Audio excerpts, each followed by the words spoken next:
Barrister Fuad military কুর আশঙ্কা প্রকাশ করলে তীব্র প্রতিক্রিয়া জানিয়েছেন নিরাপত্তা বিশ্লেষক ও অবসরপ্রাপ্ত মেজর রেজাউল করিম। ফুয়াদের এমন অভিযোগ দায়িত্ব জ্ঞানহীন এবং স্পষ্ট উদ্দেশ্য প্রণোদিত বলেও মন্তব্য করেন তিনি।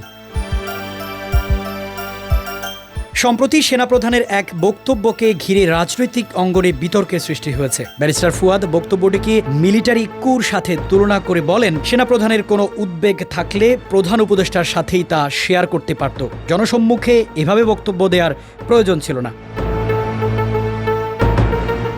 ব্যারিস্টার ফুয়াদের এমন মন্তব্যের জবাবে রেজাউল করিম বলেন, সেনাপ্রধান জনসম্মুখে কোনো ভাষণ দেননি, বরং নিয়মিত রুটিন অফিসার্স অ্যাড্রেসের অংশ নিয়েছিলেন। এ ধরনের ব্রিফিং সেনাবাহিনীর প্রচলিত সাংগঠনিক চর্চা, আর সেনাপ্রধানের বক্তব্য ছিল শুধুমাত্র বাহিনীর সদস্যদের মনোবল ও তথ্য ঘাটতি দূর করার জন্য, যা সামরিক নীতির একটা অংশ।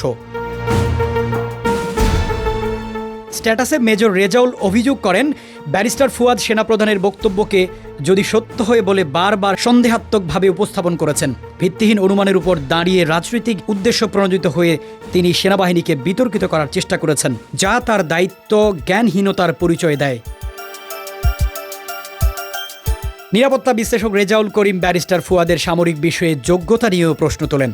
তিনি বলেন, একজন ব্যারিস্টার যেমন চিকিৎসা বা প্রকৌশলে বিশেষজ্ঞ মতামত দিতে পারেন না, তেমনি ফৌজ সম্পর্কেও না জেনে সেনাবাহিনীর কাঠামো নিয়ে মন্তব্য করাও উচিত না। ব্যারিস্টার ফুয়াদের এক বক্তব্যে বলা হয়েছিল, পুলিশের হাতে লেথাল অস্ত্র নেই। এই দাবি সরাসরি খণ্ডন করে রেজাউল করিম বলেন, ভিডিও প্রমাণ অনুযায়ী পুলিশ 7.62 mm লেথাল অস্ত্র ব্যবহার করেছে। তিনি প্রশ্ন তোলেন, তাহলে 7.62 mm কি লেথাল অস্ত্র নয়? আর পুলিশের কাছে লেথাল অস্ত্র না থাকলে সংস্কার প্রতিবেদন কিভাবে পুলিশ থেকে এই অস্ত্র প্রত্যাহারের নির্দেশ দিল?